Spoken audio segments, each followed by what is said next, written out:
Assalamualaikum warahmatullahi wabarakatuh. Saudaraku yang berbahagia, semoga kita selalu dalam lindungan Allah Subhanahu wa Ta'ala. Sholawat salam semoga tetap tercurahkan kepada Nabi Muhammad Sallallahu Alaihi Wasallam, sang revolusioner penyelamat umat manusia. Saudaraku yang berbahagia, kali kita akan mendengar narasi yang berjudul "Ketika Perut Menjadi Raja dan Syahwat Mengendalikan Akal". Dalam kehidupan manusia, ada dua kekuatan besar yang kerap kali menentukan arah perjalanan jiwa, perut dan syahwat. Imam Al-Ghazali dalam Ihya Ulumuddin mengingatkan kita bahwa keduanya adalah sumber fitnah yang paling besar dalam kehidupan seorang hamba. Sebab, jika perut dibiarkan rakus dan syahwat dibiarkan liar, maka akal yang seharusnya menjadi pemimpin justru terkungkung, tertawan, bahkan diperbudak. Manusia diciptakan dengan tiga unsur utama: akal, hawa nafsu, dan hati. Akal diturunkan untuk membimbing, nafsu diberikan sebagai tenaga pendorong, dan hati sebagai tempat cermin ketuhanan. Akan tetapi, bila perut dijadikan raja dan syahwat naik ke atas singgasana, maka akal yang seharusnya memerintah justru menjadi budak hina. Inilah yang disebut Al-Ghazali sebagai terbaliknya tatanan kepemimpinan dalam diri manusia. 1. Perut sebagai raja palsu. Bayangkan sebuah kerajaan. Dalam kerajaan yang ideal, seorang raja bijak memimpin dengan hukum, penasehat memberi arahan, dan prajurit menjaga perbatasan. Bila perut menjadi raja, seluruh energi kerajaan diarahkan hanya untuk memenuhi makan, minum, dan kesenangan fisik. Segala keputusan tidak lagi diambil berdasarkan hikmah, melainkan berdasarkan selera. Perut yang kenyang tanpa kendali adalah pangkal segala penyakit jiwa. Dari perut lahir syahwat, dari syahwat lahir kerakusan, dan dari kerakusan lahir dosa-dosa yang menjerat manusia. Bahkan dalam sabda Nabi Muhammad disebutkan, tidak ada bejana yang lebih buruk dipenuhi oleh manusia selain perutnya. Hadis riwayat Tirmizi. Ketika manusia menjadikan perut sebagai pusat orientasi hidup, maka segala sesuatu diukur dari kenikmatan lahiriah. Nilai kebaikan tidak lagi diukur dengan iman, melainkan dengan seberapa enak makanan, seberapa lezat minuman, seberapa mewah pakaian. Imam Al-Ghazali menjelaskan, kenyang yang berlebihan mengeraskan hati, menumpulkan mata batin, serta melemahkan cahaya iman. Maka tidak heran jika manusia yang hidup hanya untuk makan dan minum, perlahan akan kehilangan rasa halus spiritualnya. 2. Syahwat yang mengikat akal. Jika perut sudah dimanjakan, maka sahabat karibnya, syahwat, ikut menuntut haknya. Syahwat yang dimaksud bukan hanya soal hubungan biologis, tetapi seluruh dorongan hawa nafsu yang liar, cinta kekuasaan, cinta dunia, cinta harta, dan keinginan untuk diagungkan. Akal yang sejatinya diturunkan sebagai penuntun, kini dibelenggu oleh syahwat. Al-Ghazali menggambarkan keadaan ini laksana seorang raja yang ditawan musuhnya sendiri.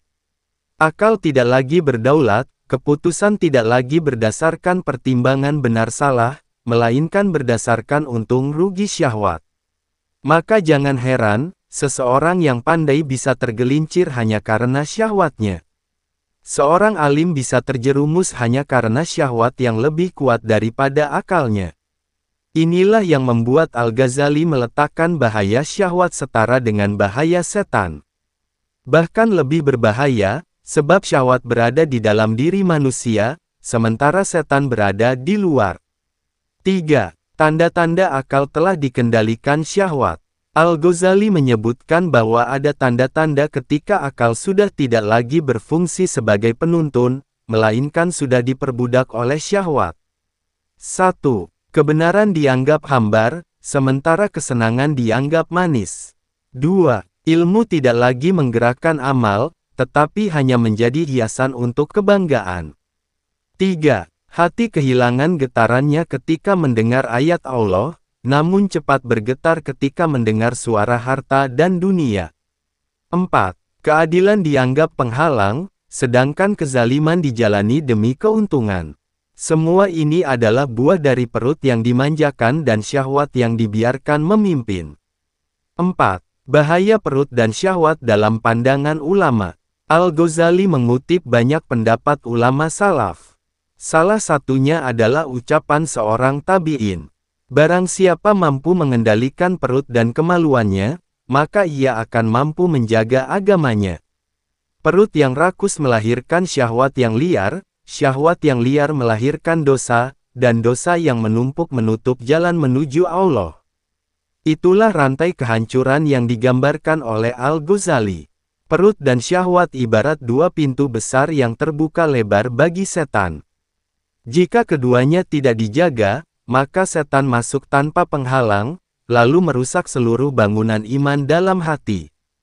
5. Mengapa perut sering menjadi sumber kehancuran? Perut adalah pangkal kehidupan jasmani manusia. Dari makanan dan minuman, tubuh mendapatkan energi. Akan tetapi, jika manusia menjadikan perut sebagai tujuan, bukan sekadar sarana, maka ia akan terseret pada kerakusan. Banyak orang yang jatuh dalam dosa besar karena tidak mampu mengendalikan perut. Orang bisa mencuri demi makan, berbohong demi keuntungan, bahkan menjual agamanya demi memenuhi selera perut. Inilah yang dimaksud ketika perut menjadi raja, seluruh keputusan diambil untuk melayaninya. 6. Hubungan perut, syahwat, dan hati. Al-Ghazali menekankan hubungan erat antara kondisi perut dan kondisi hati. Hati yang terlalu dekat dengan kenikmatan duniawi akan sulit menerima cahaya ilahi.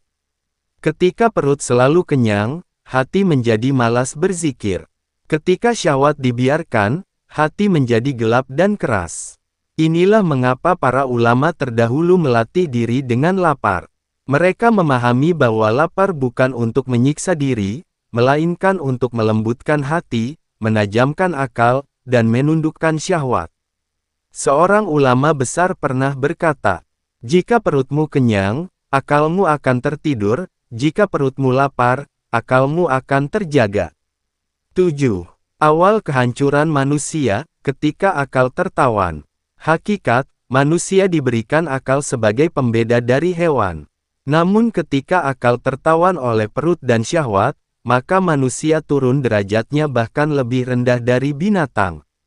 Binatang hanya mengikuti naluri makan dan kawin, sementara manusia seharusnya diangkat derajatnya dengan akal dan iman. Ketika manusia hidup hanya untuk makan dan syahwat, ia sebenarnya telah menolak kemuliaan yang diberikan Allah. Maka, sebagaimana firman Allah dalam Al-Quran, mereka itu seperti binatang ternak, bahkan lebih sesat lagi. Quran Surat Al-A'raf, 179. Ayat ini bukan sekadar ancaman, melainkan gambaran nyata. Sebab binatang tidak punya akal, sementara manusia punya akal tetapi membiarkannya dikendalikan oleh syahwat. Dalam bagian ini, kita melihat betapa besar bahaya ketika perut menjadi raja dan syahwat naik tahta, sedangkan akal diturunkan derajatnya menjadi budak. Al-Ghazali dengan tegas mengingatkan bahwa keadaan ini adalah awal dari kehancuran ruhani manusia. Perut yang berlebihan melahirkan syahwat yang tak terkendali, syahwat yang tak terkendali memperbudak akal, dan akal yang terbelenggu menutup jalan menuju Allah. Setelah kita memahami bagaimana perut bisa menjadi raja palsu dan syahwat menawan akal, maka pada bagian kedua ini kita akan menggali lebih dalam tentang kisah, contoh, dan analisis yang diberikan oleh Imam Al-Ghazali serta ulama-ulama terdahulu mengenai bahaya perut dan syahwat. Imam Al-Ghazali sering menekankan bahwa orang yang paling berbahaya bagi dirinya sendiri bukanlah musuh dari luar, melainkan nafsu dari dalam. Nafsu inilah yang selalu mendesak manusia untuk memuaskan perut dan syahwat. Ia bagaikan api yang tak pernah padam, selalu menginginkan kayu bakar baru. 1. Perut yang tidak pernah kenyang. Ada pepatah bijak dari seorang ulama salaf. Perut adalah laut yang dalam, banyak manusia yang tenggelam di dalamnya. Kalimat ini tampak sederhana, tetapi syarat makna. Perut memang tidak pernah mengenal kata cukup. Seorang manusia bisa menelan makanan setiap hari, tetapi esoknya ia kembali lapar. Ketika ia menuruti terus-menerus, maka ia akan terjerat pada lingkaran tanpa ujung. Imam Al-Ghazali menulis dalam Ihya, bahwa kenyang yang berlebihan akan melahirkan 7 keburukan besar. 1. Menumpulkan hati. 2. Melemahkan daya ingat. 3. Membuat malas beribadah. 4. Menajamkan syahwat. 5. Memperkuat dominasi setan. 6. Melahirkan penyakit tubuh. 7. Mengurangi kepekaan sosial terhadap fakir miskin. Bayangkan, hanya karena makanan berlebih, manusia bisa kehilangan cahaya hatinya, melemahkan amal, bahkan terjebak dalam dosa. 2. Kisah seorang ahli ibadah yang tergelincir. Dalam kitab Ihya, disebutkan kisah tentang seorang ahli ibadah yang terkenal rajin salat malam. Ia berjuang keras melawan nafsunya, tetapi suatu ketika ia mulai memanjakan perutnya dengan makanan yang lezat. Perlahan-lahan, ibadah malamnya berkurang. Salat yang dahulu penuh kehusyukan berubah menjadi sekadar rutinitas. Hingga akhirnya, ia lebih memilih tidur nyenyak dengan perut kenyang daripada berdiri lama dalam salat. Kisah ini menggambarkan bahwa perut bisa mencuri ibadah seseorang tanpa ia sadari. Seseorang tidak perlu tergoda dengan dosa besar, cukup dimanjakan dengan kenyang berlebih, maka secara perlahan ibadahnya akan melemah. 3. Syahwat yang menuntun pada kehancuran. Syahwat lebih licik daripada sekadar lapar. Jika lapar hanya menuntut makanan, maka syahwat menuntut penguasaan, ingin dihormati, ingin kaya, ingin terkenal, ingin menguasai manusia. Al-Ghazali menulis, syahwat adalah kuda liar. Jika dikendalikan dengan baik, ia bisa menjadi tunggangan yang cepat mengantarkan pemiliknya menuju kebaikan. Tetapi jika dilepaskan, ia akan menyeret pemiliknya ke jurang kehancuran. Nabi Muhammad pernah memperingatkan, sesungguhnya yang paling aku takutkan atas kalian adalah 2 perkara, mengikuti hawa nafsu dan panjang angan-angan. Hadis riwayat Ahmad. Dari hadits ini kita belajar bahwa syahwat bukan hanya perkara biologis, melainkan seluruh keinginan jiwa yang tak terkendali. Jika dibiarkan, ia akan memperbudak akal, membuat manusia kehilangan tujuan hakikinya. 4. Perumpamaan akal yang terikat. Imam Al-Ghazali memberikan sebuah perumpamaan yang indah. Akal ibarat seorang hakim bijak dalam kerajaan jiwa. Syahwat adalah penguasa yang haus kekuasaan, sementara amarah adalah prajurit kasar. Jika hakim dibiarkan sendirian tanpa kekuatan, maka syahwat akan memenjarakannya, amarah akan memukulinya, dan seluruh kerajaan jiwa akan kacau. Ketika akal terpenjara, syahwat akan mengambil alih tahta. Maka manusia tidak lagi berpikir dengan nurani, melainkan dengan keinginan. Segala tindakannya bukan karena benar atau salah, melainkan karena enak atau tidak enak.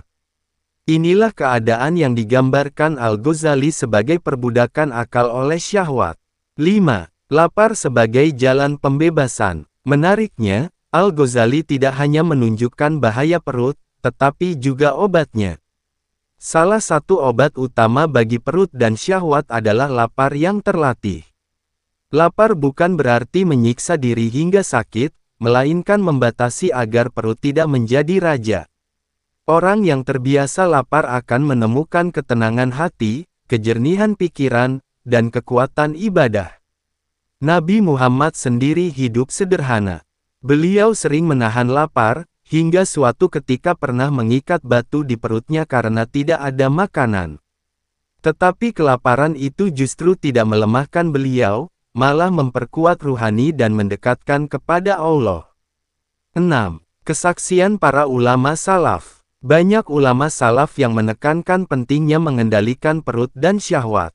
Hasan al-Basri berkata, kebanyakan dosa lahir dari 2 perkara, perut kenyang dan syahwat yang liar.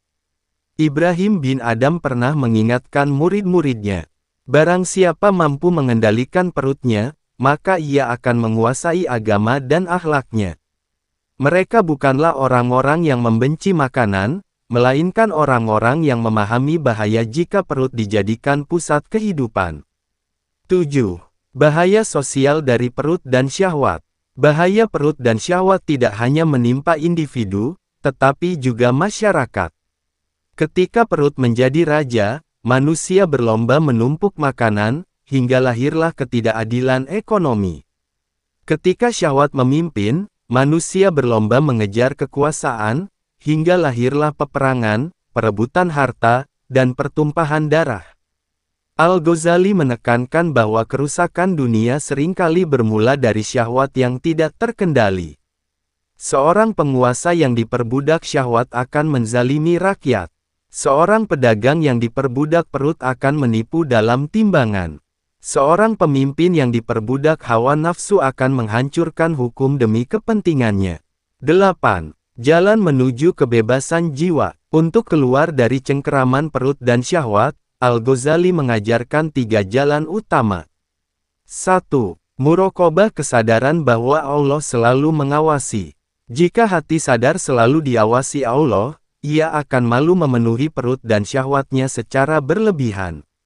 2. Mujahadah, melatih diri melawan hawa nafsu. Ini dilakukan dengan mengurangi makan, mengendalikan pandangan, dan menahan lidah dari kata-kata sia-sia. 3. Zikir, mengingat Allah. Hati yang sibuk dengan zikir akan lupa pada tuntutan berlebihan dari perut dan syahwat.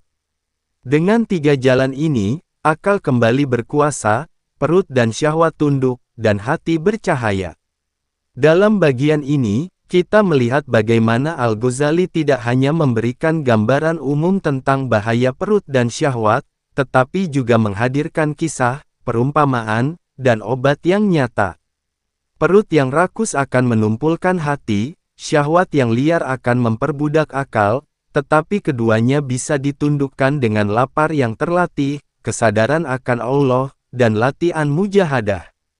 Saudaraku yang berbahagia, kita telah melihat bagaimana perut yang rakus dan syahwat yang liar menjerat manusia, maka pada bagian ketiga ini kita akan menelusuri lebih dalam tentang tahapan-tahapan kerusakan hati akibat perut dan syahwat, serta bagaimana mengenali tanda-tanda awal seorang hamba sudah diperbudak oleh keduanya. Imam Al-Ghazali dalam Ihya Ulumuddin menjelaskan bahwa hati manusia ibarat cermin. Bila ia bersih, maka ia mampu memantulkan cahaya kebenaran. Namun, bila ia tertutup karat, maka cahaya kebenaran tidak lagi bisa masuk. Karat hati itu lahir dari syahwat dan perut yang tidak terkendali. 1. Tahap pertama, kenikmatan yang mengikat. Semua bermula dari sesuatu yang tampak sederhana, makanan yang berlebih dan keinginan yang dituruti. Pada awalnya, seorang hamba hanya ingin merasa nyaman. Ia makan sedikit lebih banyak, ia memenuhi syahwatnya sedikit lebih sering. Tidak ada yang terlihat salah pada permukaan. Namun, di balik itu, hati mulai tertawan. Rasa nikmat itu meninggalkan jejak, keinginan untuk diulangi. Maka setiap kali lapar datang, bukan sekadar untuk kebutuhan, tetapi untuk mengulang rasa nikmat. Begitu pula dengan syahwat, bukan sekadar kebutuhan biologis, melainkan dorongan untuk memuaskan hasrat. Al-Ghazali menggambarkan tahap ini sebagai benih perbudakan hati. Pada fase ini, seseorang seringkali merasa masih aman. Ia merasa mampu mengendalikan dirinya, padahal sebenarnya ia sedang dipimpin perlahan. 2. Tahap kedua, keterikatan dan kebiasaan. Jika perut terus dimanjakan, ia akan menuntut lebih. Jika syahwat terus dituruti, ia akan menjadi kebiasaan. Pada tahap ini, seseorang mulai sulit membedakan antara kebutuhan dan keinginan. Ia makan bukan karena lapar, tetapi karena ingin merasakan enaknya. Ia menuruti syahwat bukan karena darurat, tetapi karena sudah menjadi kebiasaan yang dicari. Kebiasaan ini menumbuhkan kecanduan. Ia tidak lagi bisa tenang bila tidak menuruti perut dan syahwatnya. Inilah tahap ketika akal mulai kehilangan kuasa. 3. Tahap ketiga, syahwat menjadi penentu keputusan. Pada tahap ini, Akal tidak lagi menjadi hakim. Segala sesuatu ditimbang berdasarkan syahwat. Seorang hamba bisa mengabaikan kewajiban agama hanya demi memenuhi perut dan syahwatnya. Ia rela meninggalkan salat berjamaah karena asyik dengan makanan. Ia rela berbohong demi mendapatkan keuntungan duniawi. Ia rela menzalimi orang lain demi menguasai harta atau kedudukan. Pada titik ini, syahwat sudah menjadi Tuhan kecil yang ditaati tanpa disadari.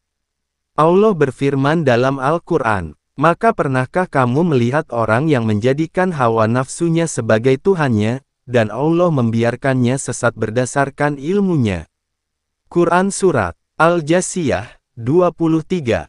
Ayat ini seakan menegaskan bahwa siapa saja yang membiarkan syahwat memimpin, sejatinya ia telah menjadikan syahwat sebagai sesembahan. 4. Tahap keempat, hati menjadi keras. Bahaya terbesar dari perut yang kenyang dan syahwat yang liar adalah kerasnya hati. Pada tahap ini, cahaya iman sulit masuk, nasihat tidak lagi menyentuh, dan air mata takut kepada Allah tidak lagi keluar. Al-Ghazali menulis, kenyang yang berlebihan mengeraskan hati, sebagaimana air yang terlalu banyak memadamkan api. Orang yang keras hatinya akan sulit menerima kebenaran. Bahkan ketika mendengar ayat Allah, ia merasa biasa saja. Tetapi ketika mendengar kabar dunia, hatinya bergetar. 5. Tahap kelima, kematian hati. Jika keras hati dibiarkan, maka ia akan menuju kematian hati. Inilah kondisi paling berbahaya. Orang yang hatinya mati tidak lagi mengenal dosa sebagai dosa. Ia tidak merasa bersalah ketika berbuat salah, bahkan ia bisa bangga dengan dosanya. Pada titik ini, perut dan syahwat sudah benar-benar menjadi penguasa tunggal. Akal bukan lagi budak, tetapi telah kehilangan fungsi sama sekali.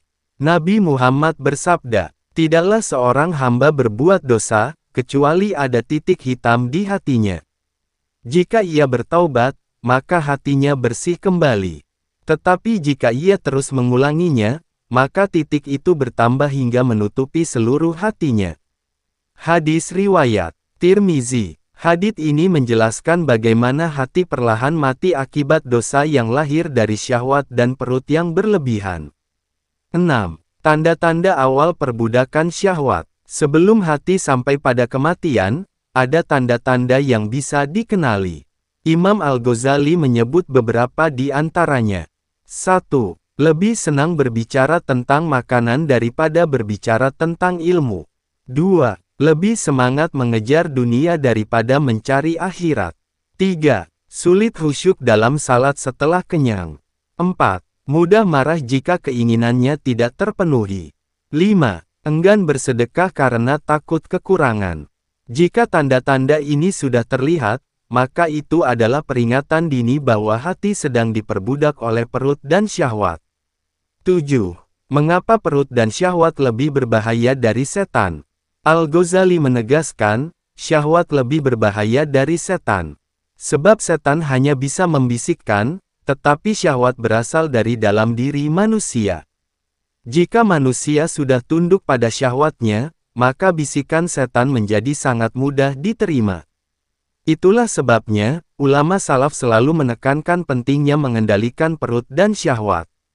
Sebab selama keduanya masih berkuasa, nasihat apapun tidak akan masuk, ibadah apapun terasa berat, dan cahaya iman tidak akan bercahaya. 8. Lapar yang menghidupkan hati. Obat utama dari semua ini adalah lapar yang mendidik. Imam Al-Ghazali mencontohkan, para ulama terdahulu biasa melatih diri dengan mengurangi makan, agar perut tidak menjadi raja. Dengan lapar, hati menjadi lembut, akal menjadi tajam, dan syahwat menjadi tenang. Seorang bijak berkata, barang siapa lapar perutnya, beninglah hatinya. Barang siapa kenyang perutnya, tidurlah hatinya. Lapar yang terlatih bukanlah penyiksaan, tetapi sarana untuk menghidupkan hati. Saudaraku yang berbahagia, kita telah melihat bagaimana perut dan syahwat merusak hati melalui tahapan-tahapan yang halus tetapi berbahaya, mulai dari kenikmatan kecil, menjadi kebiasaan, lalu menguasai keputusan, mengeraskan hati, hingga akhirnya mematikan hati.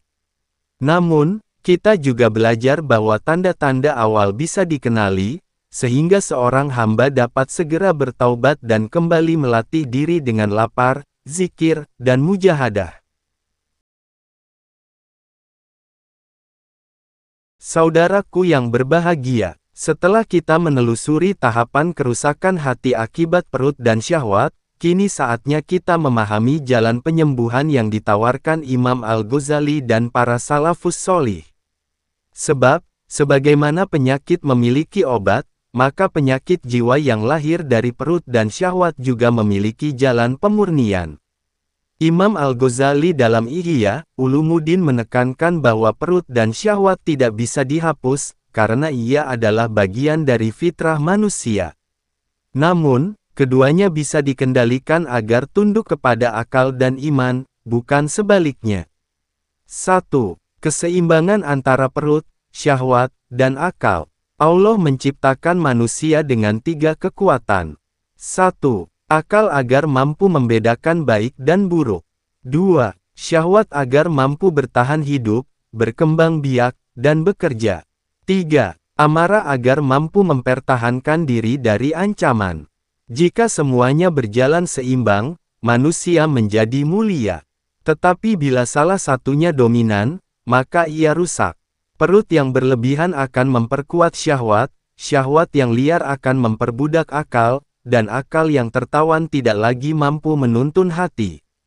Maka, latihan spiritual yang diajarkan Al-Ghazali bertujuan untuk mengembalikan keseimbangan ini. 2. Lapar sebagai latihan spiritual. Al-Ghazali menjadikan lapar sebagai salah satu metode utama melatih jiwa. Namun lapar yang beliau maksud bukanlah kelaparan yang melemahkan tubuh, melainkan lapar terukur yang menundukkan nafsu. Beliau menyebutkan beberapa manfaat lapar. Menjernihkan hati sehingga mudah menerima hikmah. Menumbuhkan rasa tawadu dan menjauhkan dari kesombongan. Melembutkan jiwa dan menumbuhkan empati terhadap orang miskin. Membuat badan ringan untuk ibadah. Menguatkan kemampuan mengendalikan diri. Nabi Muhammad pun mengajarkan kesederhanaan dalam makan. Tidak ada bejana yang diisi oleh anak Adam yang lebih buruk daripada perutnya. Cukuplah bagi anak Adam beberapa suap yang menegakkan tulang punggungnya. Jika harus lebih, maka sepertiga untuk makanan, sepertiga untuk minuman, dan sepertiga untuk nafas. Hadis riwayat Tirmizi. Hadits ini menjadi kaidah emas dalam menjaga perut. 3. Pola makan para salaf. Imam Al-Ghazali mencatat bagaimana para ulama salaf menjaga perut mereka. Rasulullah sering menahan lapar hingga beberapa hari. Beliau mengikat batu di perutnya untuk menahan rasa lapar, tetapi tetap bersabar dan bersyukur. Abu Bakar As-Siddiq dikenal sederhana dalam makan, bahkan sering menahan diri agar tidak makan berlebihan. Umar bin Khattab tegas terhadap dirinya. Beliau tidak suka melihat perut besar dan berkata, tidak pantas bagi seorang pemimpin jika perutnya besar, sementara rakyatnya lapar. Ali bin Abi Thalib lebih memilih roti kasar dan kurma kering, karena takut jika makanan lezat melalaikan hatinya.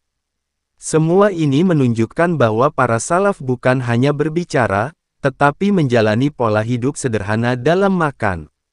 4. Mengendalikan syahwat dengan menjaga pandangan.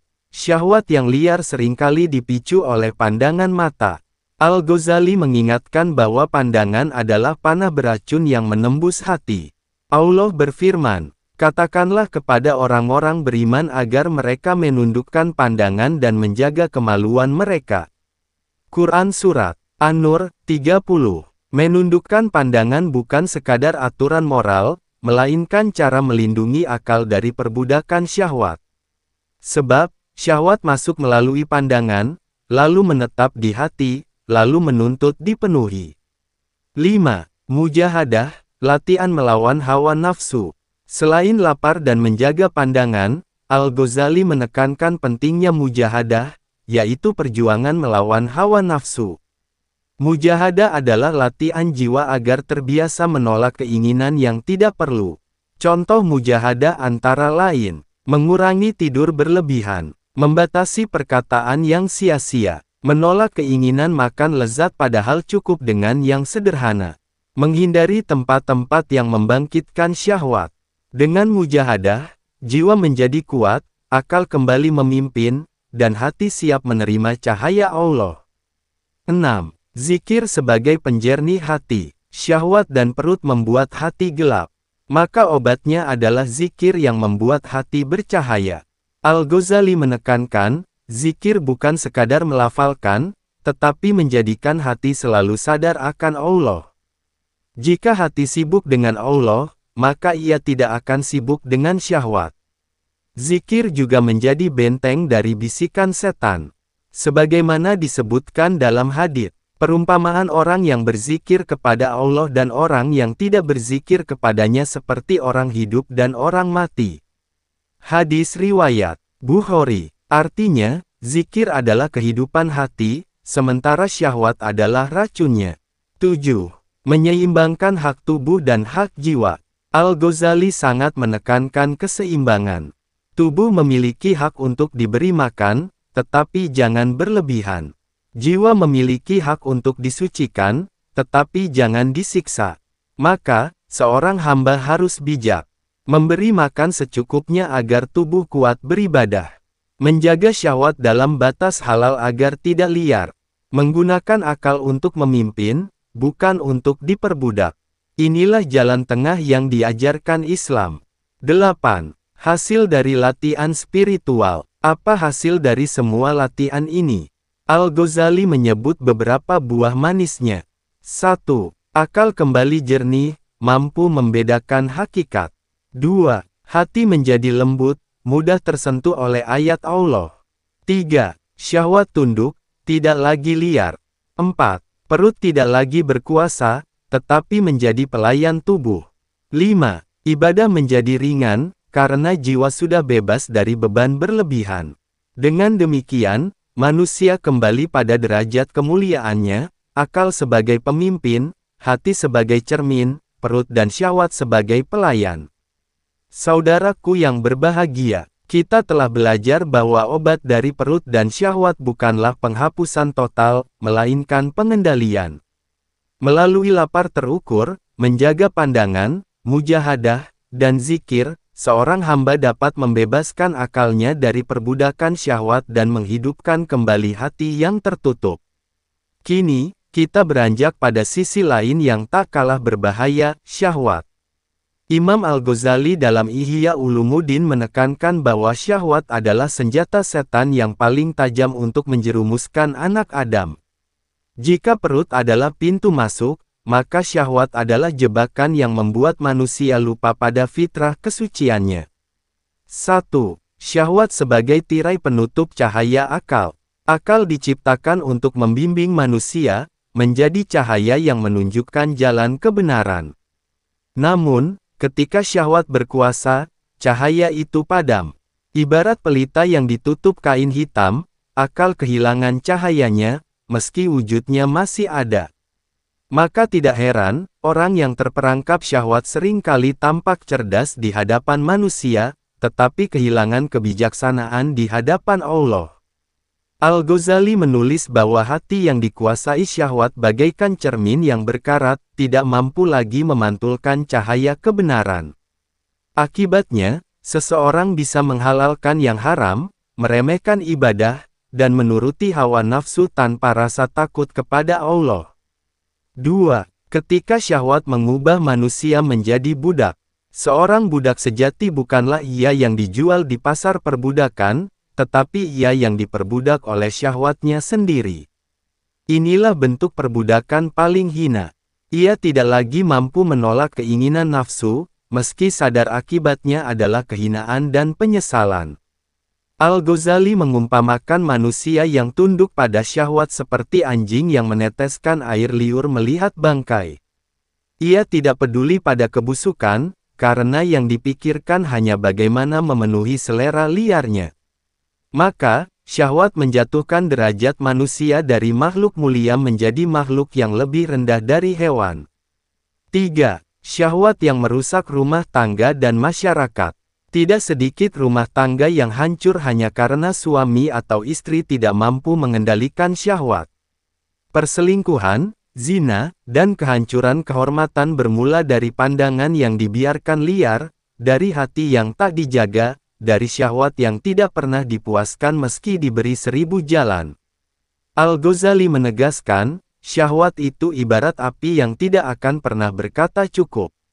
Semakin diberi bahan bakar, semakin membara. Demikian pula manusia yang membiarkan syahwatnya, ia akan terus meminta yang lebih, hingga ia jatuh dalam kubangan dosa yang tiada ujungnya. Dan masyarakat yang anggotanya terjerat syahwat akan dipenuhi kerusakan moral, sehingga hilang keberkahan dari bumi mereka. 4. Syahwat dan tipu daya dunia. Dunia menawarkan kenikmatan sesaat, dan syahwat membuat manusia silau terhadapnya. Padahal, dunia hanyalah ladang ujian, bukan tempat tinggal abadi.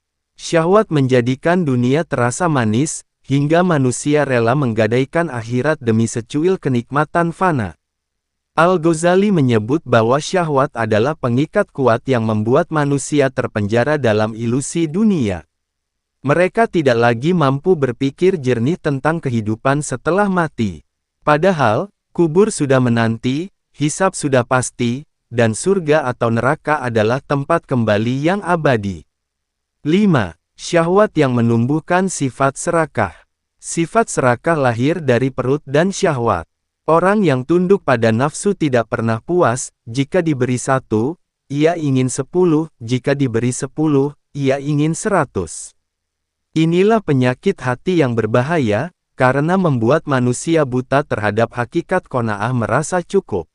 Al-Ghazali menasihati, orang yang dikuasai syahwat tidak akan pernah merasakan manisnya iman.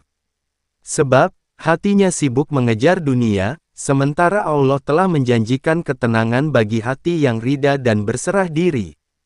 6. Jalan keselamatan dari syahwat. Meski syahwat berbahaya, Islam tidak memerintahkan manusia untuk membunuhnya. Syahwat adalah bagian dari fitrah, namun ia harus dikendalikan agar berjalan sesuai syariat. Karena itu, Al-Ghazali memberi beberapa jalan. Menjaga pandangan, sebab pandangan adalah panah beracun setan yang pertama kali menusuk hati. Berpuasa, karena lapar melemahkan nafsu, sebagaimana sabda Nabi, "Wahai para pemuda, barang siapa di antara kalian mampu menikah, hendaklah ia menikah. Jika belum mampu, hendaklah ia berpuasa, karena puasa itu perisai baginya." Memperbanyak zikir, agar hati selalu hidup dan tidak dikendalikan nafsu. Menikah dengan cara yang halal, sebagai jalan syariat untuk menyalurkan kebutuhan biologis tanpa merusak kehormatan. Dengan langkah-langkah itu, manusia bisa menundukkan syahwat, bukan malah ditundukkan olehnya. Saudaraku yang berbahagia, syahwat adalah fitnah besar bagi umat manusia. Ia mampu mengubah cerdas menjadi dungu, mulia menjadi hina, merdeka menjadi budak. Ketika syahwat mengendalikan akal, maka manusia berjalan tanpa arah, bahkan rela menukar surga dengan secuil nikmat dunia. Imam Al-Ghazali mengingatkan, barang siapa yang tidak mampu menundukkan syahwatnya, maka syahwat itu akan menundukkannya. Inilah peringatan keras bahwa syahwat bukan sekadar dorongan naluriah, melainkan ujian yang menentukan keselamatan dunia dan akhirat. Saudaraku yang budiman, marilah kita membuka lembaran berikutnya dari renungan panjang tentang manusia ketika perut dan syahwat naik tahta, setelah sebelumnya kita telah melihat bagaimana kenyang yang berlebihan melemahkan tubuh, menutup pintu hati, dan menjerat manusia dalam perangkap cinta dunia. Kini, mari kita dalami satu dimensi lain yang lebih halus, namun jauh lebih berbahaya, kebodohan akal yang ditawan syahwat. Imam Al-Ghazali, dalam Ihya Ulumuddin, menyingkap hakikat bahwa akal adalah lentera yang Allah anugerahkan untuk membedakan kebenaran dari kebatilan. Akal itu ibarat wazir menteri yang bijaksana di sisi seorang raja. Namun, bila raja itu adalah perut dan nafsu, maka wazir yang mulia itu tidak lagi didengar. Ia dipenjara, dibungkam, dan hanya dipanggil ketika dibutuhkan untuk melayani syahwat. Inilah tragedi besar manusia akal tidak lagi memimpin, tetapi menjadi budak hawa nafsu. Akal yang tertutup kabut syahwat. Al-Ghazali memberi peringatan, bahwa akal yang telah diliputi kabut syahwat tidak mampu lagi menilai sesuatu sesuai hakikat. Ia melihat yang haram sebagai indah, yang fana sebagai abadi, yang beracun sebagai manis. Kabut syahwat ibarat asap tebal yang menutup mata hati, semakin seseorang mengejarnya, semakin pekat pula asap itu, hingga ia kehilangan arah. Bayangkan seorang pemuda yang akalnya cerdas, lisannya fasih, dan ilmunya luas. Namun karena ia membiarkan perut menjadi raja dan syahwat menjadi panglima, maka segala kecerdasannya hanya dipakai untuk mencari alasan pembenaran nafsunya. Ia menggunakan ilmunya bukan untuk mendekatkan diri kepada Allah, tetapi untuk membangun dalih agar syahwatnya tampak sah. Inilah yang oleh Al-Ghazali disebut sebagai akal yang tertawan. Bahaya ilmu tanpa kendali syariat. Akal yang dibelenggu syahwat lebih berbahaya daripada akal yang kosong dari ilmu. Orang bodoh mudah diarahkan karena ia tahu dirinya tidak tahu. Tetapi orang yang ilmunya luas, bila ditawan syahwat, akan menjadi pembela hawa nafsu dengan hujah yang memukau. Ia dapat merubah yang mungkar seakan ma'ruf, dan yang ma'ruf tampak seakan mungkar. Nabi Muhammad telah memperingatkan hal ini dalam sebuah hadits. Sesungguhnya yang paling aku khawatirkan atas kalian adalah seorang alim yang fasik. Alim fasik adalah orang yang akalnya terang oleh ilmu, namun kegelapan syahwat memadamkan cahaya itu. Maka ia ibarat seseorang yang memegang obor, tetapi justru menggunakannya untuk membakar rumahnya sendiri. Kecanduan dunia, bukti akal terkalahkan. Saudaraku, bila akal berfungsi normal, ia pasti menyadari kefanaan dunia. Ia akan memahami bahwa setiap makanan lezat akan berakhir di saluran pembuangan, bahwa setiap kelezatan syahwat akan berubah menjadi penyesalan di hati, bahwa setiap kemewahan dunia hanyalah bayangan yang akan lenyap. Namun mengapa banyak manusia mengejarnya dengan penuh kerakusan? Karena akalnya tidak lagi memimpin, ia dikalahkan oleh syahwat. Inilah yang disebut Imam Al-Ghazali sebagai kecanduan dunia. Orang yang candu dunia adalah orang yang akalnya sakit. Ia tahu dunia fana, tetapi tetap mengejarnya. Ia tahu syahwat berbahaya, tetapi tetap memeluknya. Akalnya telah menjadi tawanan. Ciri-ciri akal yang diperbudak syahwat. Dalam penjelasan Ihya Ulumuddin, ada tanda-tanda jelas ketika akal tidak lagi berfungsi sebagai pengendali, melainkan sebagai budak nafsu. 1. Membenarkan yang haram dengan alasan yang dibuat-buat. 2. Mengabaikan perintah Allah demi kenyamanan dunia. 3. Lebih cerdas mencari jalan kemaksiatan daripada ketaatan. 4. Merasa puas dengan sedikit ibadah, namun tidak pernah kenyang dari urusan dunia. 5. Menjadikan akal sebagai alat dagang demi syahwat, bukan untuk menggapai ridha Allah. Betapa banyak orang yang tampak cerdas, pandai berdiplomasi, lihai dalam perdebatan, tetapi semua kepandaiannya hanyalah pelayan hawa nafsu. Mengembalikan akal ke singgasananya. Al-Ghazali memberi resep agar akal kembali duduk di singgasananya sebagai pengendali. Mengendalikan perut dengan lapar yang terukur. Lapar bukan sekadar menahan diri dari makanan, tetapi juga melatih akal agar lebih tajam dan hati lebih lembut. Menundukkan syahwat dengan ibadah. Sholat malam, zikir, dan puasa adalah benteng yang mengekang syahwat agar tidak merajalela. Mengisi akal dengan ilmu yang bermanfaat. Ilmu yang disinai iman akan menuntun akal agar tidak tergelincir menjadi pembela hawa nafsu. Bersahabat dengan orang solih. Akal mudah tertipu bila sendirian, tetapi bersama para penasehat yang jujur, ia akan tetap lurus. Saudaraku, ketika akal ditawan oleh syahwat, manusia turun derajatnya menjadi lebih rendah dari hewan. Karena hewan tidak pernah membenarkan syahwatnya dengan akal, tetapi manusia sering menjadikan akal sebagai pengawal nafsu. Maka, tugas kita adalah mengembalikan akal ke tempatnya, agar ia menjadi menteri yang setia kepada iman, bukan budak syahwat. Sebagaimana sabda Nabi, orang kuat bukanlah yang menang dalam gulat, tetapi yang mampu mengendalikan dirinya ketika marah.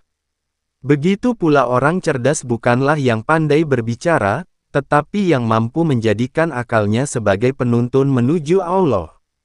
Saudaraku yang berbahagia, kita berdua semoga kita semua diselamatkan dari bahaya-bahaya perut dan dijadikan hamba-hamba yang soleh-soleha, amin. Wassalamualaikum warahmatullahi wabarakatuh.